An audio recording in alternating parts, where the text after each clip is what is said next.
हिस्सा नहीं है, उसका इस्लाम में कोई हिस्सा नहीं। मैं तो सोचता हूं कभी कभी, या अल्लाह, नबी जिंदा है, जान से ज्यादा करीब है, जब ये उम्मती ज़िना करता होगा तो हुजूर के दिल पर क्या बीतती होगी। आज शराब और ज़िना, बदकारियां इस उम्मत में आम हो रही है। इस उम्मत के नौजवान लड़के सोच नहीं रहे कि वो कर क्या रहे हैं। हालांकि अल्लाह के रसूल अलैहिस्सलाम फरमाते हैं जब ज़िना होता है तो अर्श कांप जाता, अर्श कांपता है। अर्श ज़िना को समझा क्या? फैशन समझा, फिल्म की कहानी समझा, सीरियल की कहानी समझा। अल्लाह अकबर। मैं अपनी माँ और बहनों की भी बहुत अदब के साथ तवज्जो चाहता हूँ। बेपर्दगी आम है। अब तो हालात ये हैं, राजस्थान के हिंदुस्तान की कैफियत नहीं बयान कर रहा हूँ, लेकिन एक जनरल बात कर रहा हूँ। शादीशुदा औरतें भी कभी कभी अपनी इस्मत का सौदा कर रही है। अल्लाह के रसूल अलैहिस्सलाम ने फरमाया पूरी उम्मत को जितना अजाब होगा उसका आधा अजाब शादीशुदा ज़िना करने वालों को होगा। यानी जिसने शादी के बाद भी ज़िना किया उन लोगों को पूरी उम्मत का निस्फ अजाब होगा, आधा अजाब होगा। अल्लाह अकबर। क्या हो गया? अल्लाह के रसूल अलैहिस्सलाम ने फरमाया जब कोई ज़ानी ज़िना करता है अर्श कांप जाता है, जमीन कांप कर थर्रा कर कहती है ए अल्लाह मुझे दो हिस्सों में तकसीम हो जाने की इजाजत दे ताकि मैं इन दोनों जानिया को अपने अंदर दबोच लूं, अपने अंदर दफन कर लूं। लेकिन अल्लाह अकबर, जो लोग इस्तिग़फ़ार कर रहे होते हैं दुनिया में, जो लोग इबादत कर रहे होते हैं दुनिया में, उन पे नजर करके उनको इजाजत नहीं दी जाती। बल्कि यहां तक मेरे आका फरमाते हैं, हदीस में आए इसलिए पढ़ रहा हूं वरना मेरी हिम्मत नहीं कि बुजुर्गों के सामने ऐसी बात करूं।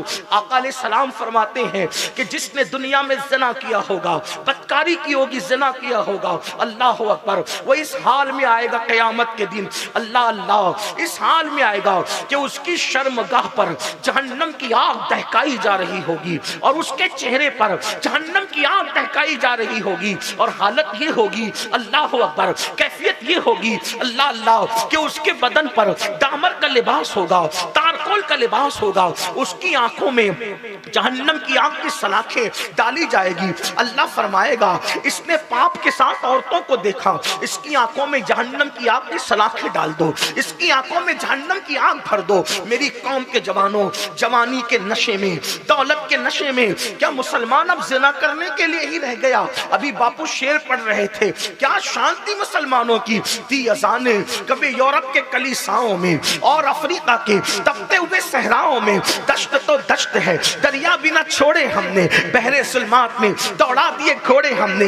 ऐ मुसलमान तू ही था कि तेरी आंखों के तकद्दुस को देख करके लोग कलमा पढ़ के मुसलमान होते थे। ऐ मुसलमान तू ही था, तेरी मीठी मीठी गुफ्तगू को सुन करके लोग कहते थे जब उम्मती के गुफ्तगू का ये आलम है तो नबी की गुफ्तगू का आलम क्या होगा। तेरे चलने को देख कर लोग कहते थे जब गुलाम ऐसे चलता है तो मदीने का इमाम कैसे चलता होगा। तेरे इंसाफ को देख कर लोग कहते थे जब गुलामों के इंसाफ का अंदाज ये है तो जिन्होंने इनको इंसाफ सिखाया उस मोहम्मद अरबी रूही फिदा सल्लल्लाहु अलैहि वसल्लम के इंसाफ का आलम क्या होगा। मगर अफसोस वो तकद्दुस गया, वो दीनदारी गई, वो परहेजगारी गई, वो निगाहों की तहारत गई, वो निगाहों की पाकीज़गी गई, औरतों का पर्दा गया, नमाजों का शौक गया, नमाजों का शौक गया। इसलिए आज मुसलमान दर दर का भिखारी हुआ, तंग दस्ती में मुब्तला हुआ। लोग कहते मौलाना तंग दस्ती है। अल्लाह के रसूल ने फरमाया जो ज़िना करता है तीन बातों में मुब्तला होता है। नंबर एक, उसके चेहरे से नूर छीन लिया जाता है। कॉस्मेटिक आइटम लगाने वालों, कॉस्मेटिक आइटम के शैतानियों, आपसे पूछता हूँ खूबसूरत बनना चाहते हो? कॉस्मेटिक आइटम के जरिए कोई खूबसूरत नहीं बनता। ये मसनवी खूबसूरती पानी धुल देगा। खूबसूरत बनने का तरीका ये है, आंखों की हिफाजत करो, अल्लाह से डरो, दिल चमकेगा तो चेहरा भी चमक जाएगा। उसकी जिंदा मिसाल इसी सदी में बताओ। अल्लाह अकबर। अरे बरतानिया के लोग भी सफेद चमड़ी वाले होते हैं, लेकिन ताजुश शरिया के चेहरे का जो नूर था, जो चमक थी, अल्लाह अकबर, क्या आपने किसी बरतानवी गोरे के चेहरे पे भी ऐसी चमक देखी? लोग हैरान रहते थे। मैंने मदीने मुनव्वरा में एक साहब को कहते हुए यूं सुना, शेख चाहिए, शेख चाहिए। जब वो मुतासिर होते थे, बाजों को तो ये कहते हमने खुद सुना, जब अख्तर का ये आलम है तो मोहम्मद का आलम, गुलाम का ये आलम है, गुलाम का ये आलम है तो आका का आलम क्या? चेहरे चमकते हैं दिल चमकने से, चेहरे रोशन होते। अरे मरने के बाद लोगों के चेहरे मुज़मिल हो जाते, लेकिन हमने जनाजे में भी देखा जैसे स्टेज पर गुलाब की तरह चेहरा खिलता था, उससे ज्यादा हमने जनाजे में खिला हुआ देखा। आज फूले ना समाएंगे कफन में आसी, कब्र की शब है किस गुल से मुलाकात की। आलिमे रब्बानी यूं फलता फूलता है, और फिर जिसके जनाजे में 3 सफ़े लग जाए उसकी मगफिरत कर दी जाती है। जिसके जनाजे में लाखों लोग और उलमा हजारों में हो, उलमा हजारों, इतने उलमा किसी के जनाजे में हिंदुस्तान में आपने कभी सुना है? शर्क से लेके और ताजुश शरिया की ताजियत सुन्नियों की शायद ही कोई खानका हो जिसने न की हो, और एतराफ इल्म न किया हो, एतराफ तकवा न किया, तो अल्लाह से डरने वालों की ये शान होती। वो आलिम रब्बानी थे, और आलिम रब्बानी उसको कहते हैं जो अल्लाह से डरता है। हर इंसान आलिम रब्बानी नहीं होता। इन्नमा यख्शल्लाह की जो मंजिल पर पहुंच जाते हैं वो आलिम रब्बानी बन जाते। वो आलिम रब्बानी थे, उनकी कभी नमाज छूटते नहीं देखी, बड़े पाबंद थे नमाज के, नमाज बेचैन हो जाती। जब आखिरी उम्र में निगाहें कमजोर हो गई तो सुनने वाली घड़ी रखते थे, बार बार बटन दबा के चेक करते थे टाइम क्या हो रहा है, टाइम क्यों देख रहे हैं, ताकि नमाज का वक्त तो शुरू हो जाए तो नमाज। इसलिए पाबंद थे। आज ताजुश शरिया की बात तो हम करते हैं, नमाज कहां गई? जो कौम अपने पीर के तरीक पर ना हो, इसका मतलब वो पीर का कहां रहा? पीर के रास्ते पे नहीं है तो पीर के कहां रहे? सिर्फ नारे रह गए, सिर्फ नारे, सिर्फ नारे। नारों ने ना किसी कौम को इज्जत दी, ना हमें इज्जत दी। तो अर्ज ये कर रहा था कि जानियों को डामर का लिबास पहनाया जाएगा, तारकोल का, शर्मगाहों पे आग भड़काई जाएगी, आंखों में अंगारे भरे जाएंगे। मैं तो हैरान होता हूं, लोगों को अपने आप से प्यार नहीं, मोहब्बत नहीं। आंखों में तिनका चला जाए तो आदमी तड़प जाता है, खुद के पलक का बाल टूट के चला जाए तो आदमी तड़प जाता है। मुसलमानों सोचो, आज अपनी जवानी के नशे में ज़िना कर रहे हो, जब आंखों में अंगारे भरे जाएंगे तो क्या होगा? इसी पे बस नहीं, अल्लाह के रसूल अलैहिस्सलाम फरमाते हैं जब जानी को जहन्नम में लाया जाएगा तो अल्लाह फरमाएगा इसकी आंखों ने गलत देखा, जहन्नम भर दो। इसके हाथों ने गलत पकड़ा, हाथों पर आग की बनी हुई जंजीरें पहना दो। पैर से गलत जगह ज़िना के अड्डों पे चल के जाता था, इसके पैरों में आग की बेड़ियां डाल दो। और बेड़ियों का हाल ये होगा कि एक कड़ी ऐसी होगी, एक कड़ी कि अगर वो पहाड़ पे रख दी जाए तो पहाड़ जलकर रेजा रेजा हो जाए। आग का कुर्ता उसको पहनाया जाएगा जानी को। क्या हम में ये ताकत है? आज फिल्म देख करके ज़िना हो रहा है, सीरियल देख करके ज़िना हो रहा है, हम में कोई बर्दाश्त नहीं कर सकता अल्लाह के अज़ाब को, किसी में ताकत नहीं है। इसलिए आओ, अगर आज से पहले किसी ने गलती की है तो तौबा करो। ये महफिलें रस्मी नहीं है, ये महफिलें एहतिसाब की महफिल है, अल्लाह को याद दिलाने की महफिल है, बामकसद महफिल है। वरना लाखों रुपए थोड़ी इस तरह खर्च किए जाते हैं, आपका वक्त तो थोड़ी इस तरह खर्च किया जाता है। नहीं बर्दाश्त कर सकते मेरे भाई, बल्कि मैं और आप क्या, वहां तो नेक लोगों का पित्ता पानी होगा। हजरत काबे अहबार फरमाते हैं कि जब जहन्नम कयामत के दिन लाई जाएगी तो बैल के एक नाक के सुराख के इतना जहन्नम मशरिक की तरफ खोला जाएगा, तो मगरिब में जो लोग खड़े होंगे उनके उनके सर इस तरह खोलते होंगे, भेजे ऐसे खोलते होंगे जैसे चूल्हे पे रखी हुई हांडी के अंदर पानी खोलता है, और भेजे जो है वो गिर गिर करके पैरों पर आएंगे। और जानियों का हाल ये होगा कि उनका भेजा उनकी नाक से बह रहा होगा, उनके कानों से बह रहा होगा, उनके मुंह से निकल रहा होगा।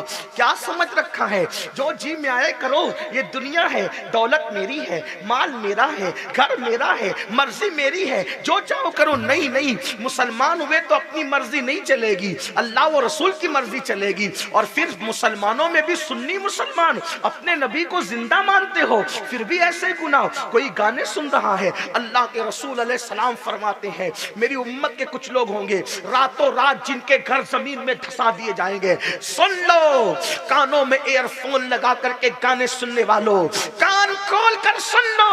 अल्लाह के सच्चे नबी ने फरमाया, कायदुल मुरसलीन ने फरमाया, अपनी ज़बान अक़दस से फरमाया मेरी उम्मत के कुछ लोग होंगे रातों रात जिनके घर जमीन के अंदर धंसा दिए जाएंगे और उनके चेहरे कब्र में सूअर और बंदर की तरह किए जाएंगे। असहाबे मुस्तफा ने पूछा, या रसूल अल्लाह वो कौन लोग हैं? आका फरमाते हैं जो म्यूजिक सुनते होंगे, जो मौसीकी सुनते होंगे, जो गाने सुनते होंगे और जो शराब का नाम बदल कर पीते होंगे, उनके घर रातों रात धंसा दिए जाएंगे। आप क्या समझते हैं, ये जो बिल्डोजर घरों पे चल रहे हैं, कहीं उसकी एक शक्ल तो नहीं, कहीं जमीन में घर धंस रहे हैं, कहीं उसकी एक शक्ल तो नहीं? क्योंकि अल्लाह के रसूल तो इशारा देते हैं, अब उसकी तशरीह आप समझते जाइए। याद रखना, किसी की माँ ने दूध नहीं पिलाया कि अल्लाह की मर्जी के बगैर चिड़िया का घोंसला भी तोड़ सके, अल्लाह की मर्जी के बगैर पत्ता नहीं हिलता। मुसलमानों याद रखो, अगर तुम मुस्तफा जाने रहमत का दिल दुखाओगे तो नशे मन उजाड़ दिए जाएंगे, घर बर्बाद कर दिए जाएंगे, जिंदगी सुनी सुनी हो जाएगी। सहाबा ने बताया अगर नबी की नींद पर जान कुर्बान करना तो जान कुर्बान कर दो। सिद्दीक अकबर ने क्या कुर्बान किया?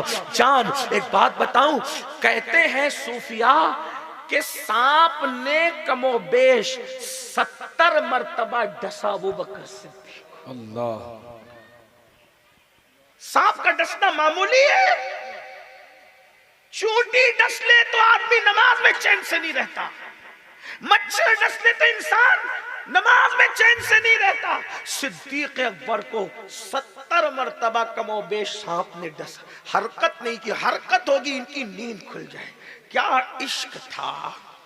मर्तबे यूं ही नहीं मिलते, सिर्फ नारों से, जबानी दावों से नहीं मिलते। लेकिन याद रखना, हरकत न करने पे अबू बकर का इख्तियार था और उधर हरकत न करने पे मौला अली का इख्तियार था, लेकिन दोनों बेइख्तियार एक जगह हो गए। वो क्या थी? उमर मौला अली की नमाज की मोहब्बत ने आंख में आंसू ला दिया। देखो, अहले बैत और सहाबा किराम की यकसानियत देखो, वहां भी गोद, यहां भी गोद। देखें, तवज्जो करें, हजरत ने उन्वान दिया, मैं ताजुल शरिया पे भी बोल चुका, इस्लाह माशरा पे भी बोल चुका, सिद्दीक अकबर पे भी बोल रहा हूं। यही तो कुरान की आयत का मौजज़ा है कि जितने समेटना चाहे, और अगर और भी दोगे तो इसी में समेटेंगे। वाह सुभान अल्लाह, इधर उधर जाना नहीं पड़ेगा, ये कुरान की शान है। ले आओ कोई उन्वान, कुरान की एक आयत काफी है सारे उन्वानों को समेटने के लिए। तवज्जो फरमाएं, उधर भी गोद, इधर भी गोद, उधर भी गोद, इधर भी गोद। और क्या कहूं, उधर सर है मुस्तफा जाने रहमत का, मौला अली के जानों, इधर भी सर है मुस्तफा जाने रहमत। यहां गार है, वहां मैदान है, और यार दोनों का इम्तिहान ले रहा है।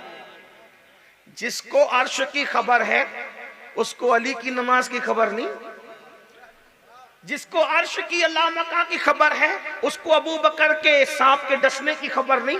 लेकिन आंख बंद करके इम्तिहान लिए जा रहे। यार करते क्या है, तरबियत बताई जा रही है, करते क्या है। उधर दर्द नमाज से आंसू निकले, इधर दर्द तकलीफ से आंसू निकले। और देखो यकसानियत, इसीलिए तो हम दोनों को जुदा नहीं करते। यकसानियत देखो, लोग कुरान पूरी जिंदगी पढ़ेंगे लेकिन दोनों हस्ती की शान देखो। कुरान मुसफ़े कुरान जिंदगी भर पढ़ेंगे लेकिन सहबा में अली नबी का चेहरा पढ़ रहे हैं और शोर में अबू बकर नबी का चेहरा। सुभान अल्लाह, सुभान अल्लाह, वाह वाह, सुभान अल्लाह। मुसहफ क़यामत तक पढ़ा जाएगा, चेहरे मुस्तफा पढ़ने वाले कहां से लाए? चेहरे मुस्तफा पढ़ने वालों ने पढ़ा। जिसने सहबा में पढ़ा उसको अली कहते हैं और जिसने सौर में पढ़ा उसको अबू बकर सिद्दीक कहते हैं। सुभान अल्लाह, सुभान अल्लाह। फिर क्या हुआ? दोनों के आंसू देखो, दोनों की बात आंसू नहीं। इधर अली के आंसू नमाज जाने पर, उधर सिद्दीक के आंसू तकलीफ पर, और टपके तो देखो फिर दोनों के आंसुओं की यकसानियत। वाह, सुभान अल्लाह। नबी के रुखसार पर, सुभान अल्लाह, जिसे कुरान वद्दुहा कहे, बेशक है। और फिर कैफियत भी यकसा। अली की के आंसू नबी के रुखसार पर, किसी के आंसू रुमाल में पोंछे जाते हैं, किसी के आंसू यार की आस्तीन पे खुश्क होते हैं, किसी के आंसू माँ के दुपट्टे में खुश्क होते हैं। अहले बैत का मुकद्दर भी देखो और असहाबे मुस्तफा का मुकद्दर भी देखो। अली के आंसू निकले, सिद्दीक के आंसू निकले। हुजूर के चेहरे पर आंसू गर्म होते हैं, जब दुख में निकलते तो गर्म होते हैं, खुशी में निकलते तो ठंडे होते हैं। वाह, सुभान अल्लाह, आंसू भी सुभान अल्लाह, सुभान अल्लाह। आंसू भी गौर करना, हाँ गौर करना। खुशी से निकलेंगे तो गर्म नहीं हो, लेकिन गम में निकलेंगे तो गर्म। और दोनों के आंसू गर्म थे। पता चला एक को गम था नमाज जाने का और दूसरे को गम था अगर हरकत हुई तो कहीं नींद न चली जाए। हाय हाय। और आंसू टपके आंख खुली। अली क्या हुआ? हुजूर नमाज गई। फिर जो हुआ आप सुन चुके। हुजूर ने इशारा किया, दुआ की, सूरज पलट आया, है ना। इन्होंने कहा हुजूर सांप ने डस लिया। हुजूर ने लुआब लगाया और सांप का असर खत्म। अब मेरे इमाम बयान करते हैं अपना मसलक। सुभान अल्लाह। जिसके पर पोते हैं ताजुश शरिया, ये वहीं से सिलसिला चल रहा है। लोगों को 1857 में अंग्रेज की मेज से मसलक मिला, हमें सुफा के चबूतरे से मसलक मिला। इसीलिए हमारे मसलक की कड़ियां वहां जाके मिलती है। क्या कहा? मौला अली ने बारी तेरी नींद पर नमाज, और वो भी असर जो सबसे आला खतर की है। असर क्यों कहा? असर का जिक्र आका फरमाते हैं जो असर छोड़ दे जानबूझ के उसके सारे अमाल बर्बाद हो जाते हैं। पांचों नमाजों में सबसे अहम नमाज बीच वाली नमाज है। सब अहम है लेकिन ज्यादा अहम बीच वाली नमाज है। हाफिज़ु अलस सलावात वस्सलातिल वुस्ता, नमाजों की पाबंदी करो, हिफाजत करो, लेकिन बीच वाली नमाज का खास तौर पे जिक्र किया। अब वो कौन सी? आसर। उसकी कसम उठाई, वाला आसर, असर की कसम। और भी तफसीर है। मौला अली ने वारी तेरी नींद पर नमाज, वो भी असर जो सबसे आला खतर की है। और फिर दूसरी तरफ कहते हैं सिद्दीक, क्योंकि हमारा मसलक पूरा ही नहीं होता जब तक के अहले बैत के साथ सहाबा बयान ना हो। सुभान अल्लाह। और जब तक सहाबा के साथ अहले बैत बयान ना हो, क्या सिद्दीक बल के गार में जा, उन पे दे चुके और हिफ्ज़ जा तो जान फरोजो गरर की है। अब आका किसी का एहसान रखते हैं, जो कुर्बान करे हुजूर बढ़ के देते हैं। तब इमाम बयान करे पर तूने उनको जान, उन्हें फेर दी, दोनों को दे दिया। पर तूने उनको जान, उन्हें फेर दी नमाज। पर वो तो कर चुके थे जो करनी बशर की है। इंसान को जो करना था वफा के रास्ते में वो तो कर चुके थे, पर वो तो कर चुके थे जो करनी बशर की है। अब मसलक बयान हो रहा है। साबित हुआ कि जुमला फराइज फुरूब है, अस्लुल उसूल बंदगी उस्ताज वर्ग। सुभान अल्लाह, सुभान अल्लाह। बेशक अस्लुल उसूल बंदगी उस्ताज वर्ग की है। ये सिद्दीक अकबर, ये असहाबे मुस्तफा है। और बस जाते जाते आखिरी बात, यही लोग हैं जिन्होंने हमें इश्क सिखाया, जिन्होंने हमें कुर्बानियां सिखाई, जिन्होंने हमें मोहब्बतें सिखाई। आइए आखिरी बात पढ़ दूं जो सूफिया ने बहुत कसरत से बयान की है। हुजूर अलैहिस्सलाम, तवज्जो कर, ये दर्द दिल के साथ कुछ रहे याद रहे या न रहे, ये याद रखना ये जो कह रहा हूं।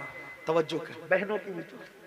हुजूर अलैहिस्सलाम हिजरत की रात अपने घर से निकले।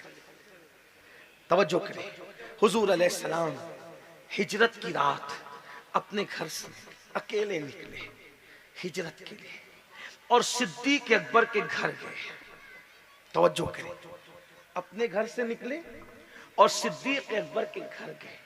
जैसे ही दरवाजे पे पहुंचे, सूफिया हमारे बुजुर्ग उलमा ने लिखा है कि दस्तक के बगैर दरवाजा खुला और सिद्दीक ने कहा, हुजूर हिजरत के लिए चलना है, हिजरत की रात आ गई। वाह सुभान अल्लाह। हिजरत के लिए चलना, हिजरत की रात आ गई।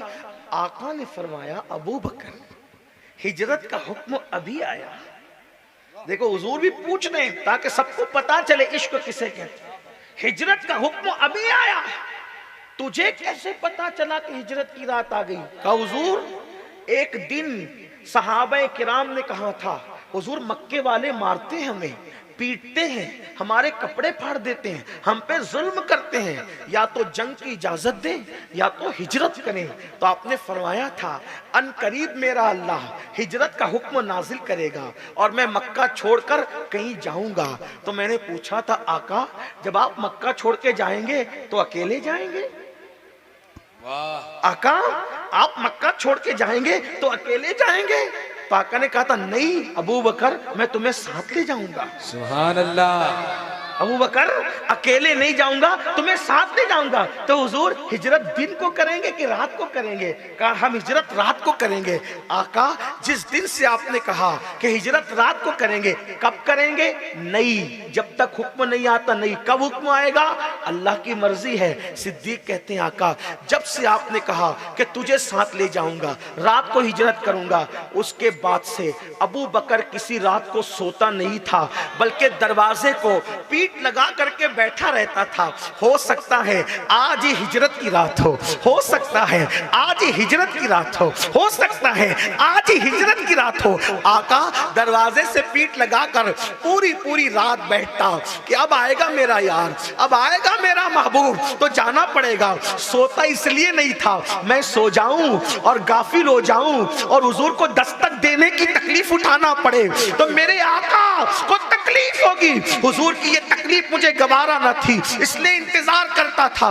बल्कि कभी ऐसा भी हुआ होगा कि हवा का झोंका आया और मैंने सोचा मेरा महबूब आया, अंदाज हूँ बहू तेरी आवाजें पाका था, अंदाज हूँ बहू तेरी आवाजें पाका था। बाहर निकल के देखा तो झोंका हवा का था। अल्लाह अकबर। आका कभी सोता नहीं था, इंतजार करता था कि मेरे महबूब आ जाएंगे, मेरे महबूब आ जाएंगे। बिल आखिर आज आपके कदमों की आहट सुनाई दी तो मैं बाहर निकल गया कि या रसूल अल्लाह चलना है, हिजरत की रात आ गई। अल्लाह अकबर। देखा आका ने बोला था, सरकार ने फरमाया था कि मेरे लिए रात रात भर जगते रहना। याद रखना इश्क के आदाब आशिकों को सिखाए नहीं जाते। अल्लाह अकबर। फिर इतना कहा था तुम्हें लेके जाएंगे। सिद्दीक रात रात भर जगते रहे। ये इश्क है, क्या बात है। आज हम इश्क के बावजूद भी फजर में अपनी आंख नहीं खुलती, इश्क के बावजूद भी हराम लुक़्मे पेट में डाल रहे हैं, हुजूर का दिल दुखा रहे हैं, आका को तकलीफ पहुंचा रहे हैं। आइए जरा वो आखिरी बात सुने। जब सिद्दीक अकबर ने कहा हुजूर चलना है, आका ने कहा चलना है। सिद्दीक अकबर ने अपने गुलाम हजरत आमिर को तैयार कर रखा था और कहा था कि हम लोग जाएंगे और तुम्हें ये काम करना है। अपनी बेटी से कहा, पूरे खानदान की कुर्बान, पूरे खानदान। जब सामान बंध रहा था रस्सी कम पड़ गई, रस्सी कम पड़ गई। अगर ये बात हदीस में ना आती तो मैं न कहता क्या कुर्बानियां है खानदान सिद्दीक। जब रस्सी कम पड़ गई तो सरकारे सिद्दीक अकबर ने बेटी से कहा, बेटी रस्सी कम पड़ गई। उनकी शहजादी सैयदा अस्मा बिन्त अबू बकर ने अल्लाह अकबर अपने कमर पर बंदी हुई जब वो दुपट्टे के और कपड़े के दो हिस्से किए और उसके दो हिस्से करके फिर बांधा। और सिद्दीक अकबर जब निकले पूरा माल लेकर निकले। तवज्जो करें, पूरा माल लेकर निकले। बेटी से कहा मैं जा रहा हूं, तेरे दादा ने कलमा नहीं पढ़ा है, तेरे दादा को खबर मत होने, यानी उनके अब्बा को खबर मत होने, शोर कर देंगे, हंगामा कर देंगे। कहा बस सब ले जा रहे? कहा हाँ। अजनबी वतन में जा रहे, जरूरत पड़ेगी ना, सब ले गए। कहा तो फिर दादा पूछेगा तो क्या जवाब? कहा उसको बोल देना कुछ भी, मैं जा रहा हूं। क्या हुआ पता है? गए सब सामान लेके, हाय हाय हाय। और बेटी ने क्या किया, होशियार बेटी ने, कि अभी नाबीना हो गए थे सिद्दीक अकबर के वालिद, नाबीना हो गए थे। तो हमारे बहुत बड़े आलिम दीन ये बयान करते थे कि सिद्दीक अकबर के वालिद नाबीना हो गए। बेटी ने, सिद्दीका ने, अस्मा ने एक थैली ली, उसमें कंकरियां भर दी और उसको बांध दिया। और जब दादा सुबह कहेंगे ना कि कहाँ गया तेरा अब्बा, तो कहूंगा काम से गए। और पूछेंगे हमारे लिए क्या छोड़ के गए, तो कुछ ना कुछ तो बताना पड़ेगा, है तो नाबीना, कुछ ना कुछ तो शोर नहीं करेंगे, चुप हो जाएंगे। तो क्या किया, सुबह हुई, कहाँ है तेरा अब्बा? तो कहा वो काम से गए। हमारे लिए क्या छोड़ के गए? ये छोड़ के गए। वो टटोलने लगे। जब नाबीना लोग को कुछ चीज दी जाती है वो टटोलते हैं, वो टटोल, क्या इसमें? अब क्या कहें, पूछ लिया, वो सोचा टटोल के चुप बैठ जाएंगे।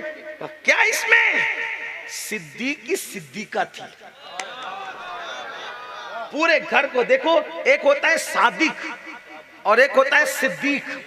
सादिक उसको कहते हैं जो सच बोले, जो हो वो बोले, उसको कहते हैं सादिक। रात है, सच्ची बात है, ये बात बोलने वाला कौन? सादिक। जलसा सजा, ये बात बोलने वाला कौन? सादिक। यानी जो है ऐन वाक़े के मुताबिक बात करने वाले को क्या कहते हैं? सादिक। सादिक। और सिद्दीक उसको कहते हैं जो कह दे वो हो जाए, उसको सिद्दीक कहते हैं। सुभान अल्लाह। तो वो सादिक अकबर नहीं है, वो सिद्दीक अकबर है। जो कहते हैं वो हो जाता है। अल्लाह अकबर। जब गुलाम का ये आलम है तो मुस्तफा जाने रहमत का आलम क्या? सुभान अल्लाह, सुभान अल्लाह। दादा ने पूछा क्या है, सोचा टाल दे, नहीं टले तो कहा इसमें दिरहम है। कह तो दिया, अफसोस हुआ, कभी झूठ ना बोला, आज निकल क्या गया। लेकिन जब उसको खोला गया तो वो ठेकड़ियां नहीं बल्कि वो दिरहम बन चुके। सुभान अल्लाह, सुभान अल्लाह। अब चले वही आखिरी बात, हाय हाय। अब हुजूर और सिद्दीक दोनों साथ चले। सरकार ने मौलाए कायनात को बिस्तर पे लिटाया और दोनों साथ चले। साथ चले तो सिद्दीक अकबर कभी आगे, फिर कभी पीछे, फिर कभी आगे। यही तो सिद्दीक है ना। इसीलिए दाता साहब लिखते हैं रसूलुल्लाह जैसा कोई पीर नहीं है और अबू बकर सिद्दीक जैसा कोई मुरीद नहीं है। ये तो बात। आजकल तो पीर दावत में नहीं आए, बेटे की शादी में तो लोग बैत तोड़ देते हैं। हैरत ऐसे मुरीदों पर भी है, मुरीद क्या बना, मरीज बना है। और एक वक्त तो वो था कि पीर को खुसरो कहते थे, आमादा बकतले मन, आज शौक सितम ढाले। अल्लाह, मैं तो कत्ल के लिए आमादा हूं मेरे महबूबा, तुझे जितना चाहे मुझ पे सितम कर ले, क्योंकि मैंने तुझे अपना महबूब बनाया।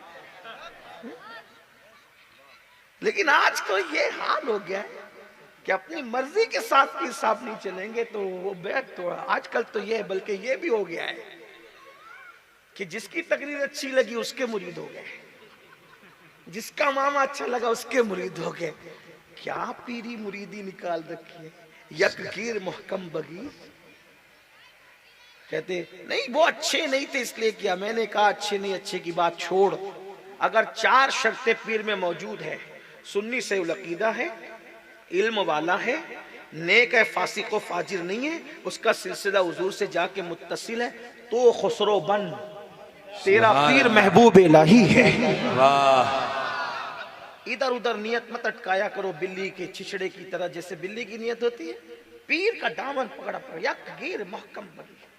अगर उसकी दास्तान शुरू करें तो एक नई तकरीर शुरू हो, लेकिन नहीं करें कि हमें जाना है, सफर पर रवाना होना है।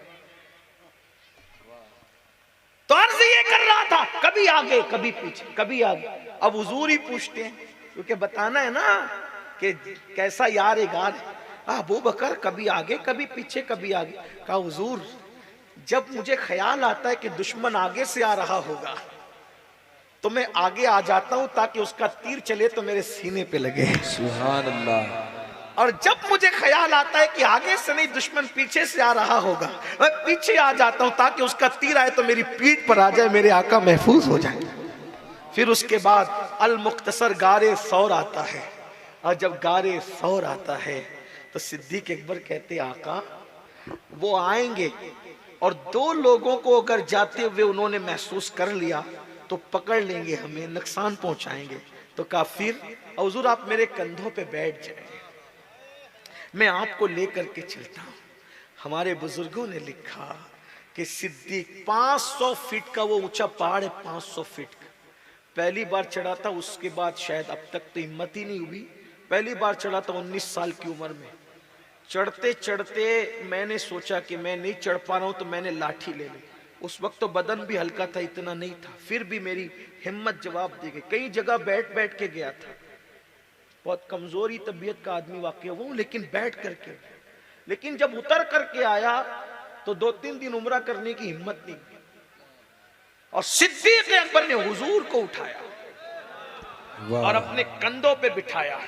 और उनको ख्याल था कि ये पहाड़, इस पर गर्द जमी हुई, क्योंकि कोई जाता नहीं था उस पर, कोई जाता थोड़ी था उस पर, ऐसे थोड़ी था कि वो कोई आपके जो वो कोई क्या कहते हैं, वो कोई जो वो घूमने फिरने का कोई स्पॉट थोड़ी था है? हाँ, जैसे आजकल लोग पहाड़ों में जाते हैं घूमने फिरने, ऐसे थोड़ी था वो कोई। और वैसे उस वक्त तो पहाड़ों के घूमने का कोई रिवाज भी नहीं था, ये मनचलापन तो अभी आया है। वैसे अगर जाते हो तो जाया करो, लेकिन छेड़छाड़ के लिए नहीं, गाने और शराब के लिए। ये देखा करो पहाड़ इतना खूबसूरत है तो बनाने वाले की शान क्या। सुभान अल्लाह, सुभान अल्लाह। जिक्र 70 साल करने से उतना नहीं मिलता जितना एक लम्हा फिक्र करने से मिलता है। जाओ, अब आवारगी क्यों करते हैं, याशी क्यों करते हैं, देखने जाओ, गौर करो उसकी निशानियों में। बहरहाल तो पैर रखूंगा तो पहचान जाएंगे। अच्छा, ये अरब वाले बड़े होशियार थे, आपको हैरत होगी, वो पैर के निशान देख के पहचान लेते थे कि किसके पैर के निशान है। वो बड़े ज़हीन लोग थे। बल्कि आपको हैरत होगी, ऊँटनी की जो मेंगनी होती है, मेंगनी आप क्या कहते हैं इसको, मेंगनी कहते हैं। ऊँटनी की मेंगनी फोड़ करके देखते थे तो पता चलता था कि ये ऊँट शाम का आया कि यमन का है। उनका इतना दिमाग था।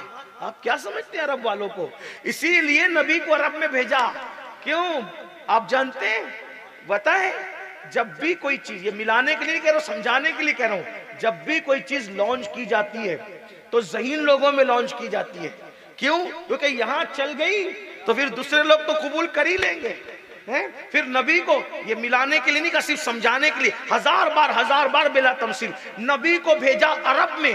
अरब में भी मक्के के सबसे अक्कड़ इलाके में, पथरीले इलाके में। हमारी जमात के बहुत बड़े बुजुर्ग मुफक्किर कहते हैं कि जमीन भी पत्थर की थी, दिल भी पत्थर के थे, खुदा भी पत्थर के थे, हाथों में भी पत्थर थे।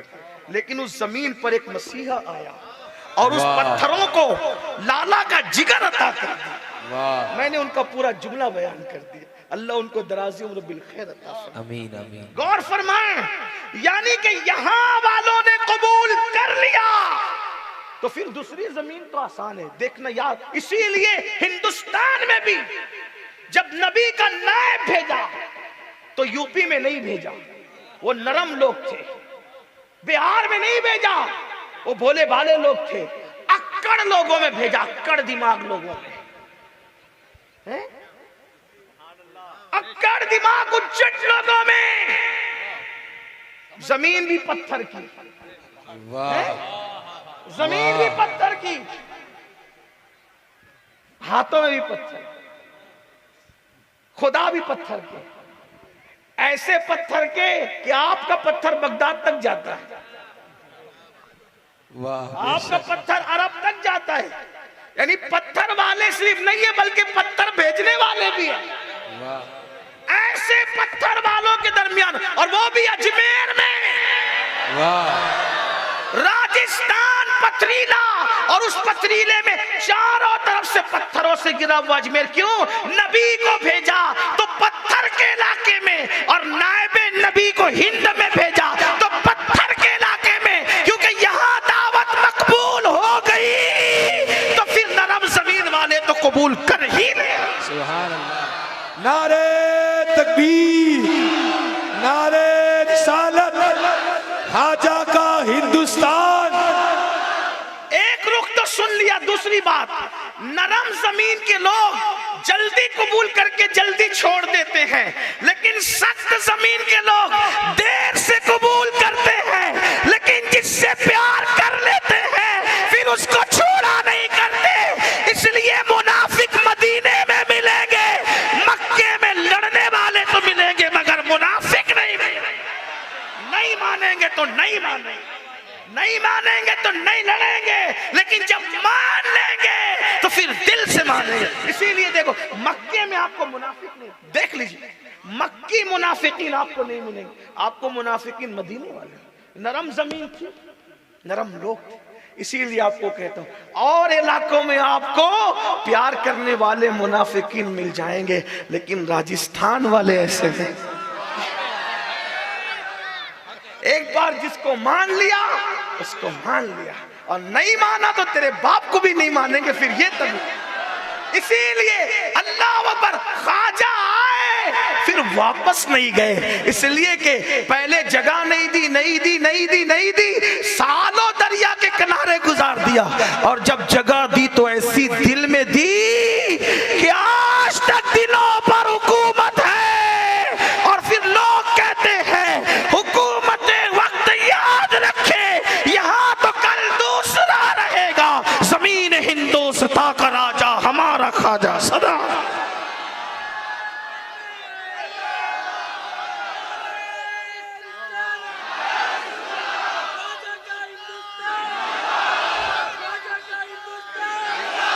इसीलिए हमें राजस्थान आने से कभी कभी डर भी लगता है और कभी कभी शौक भी हो जाता है। जब वो रंग देखते हैं तो डर लगता है, ये रंग देखते हैं तो शौक होता है। सुभान अल्लाह, सुभान अल्लाह। बहरहाल अल्लाह ताला से दुआ, अल्लाह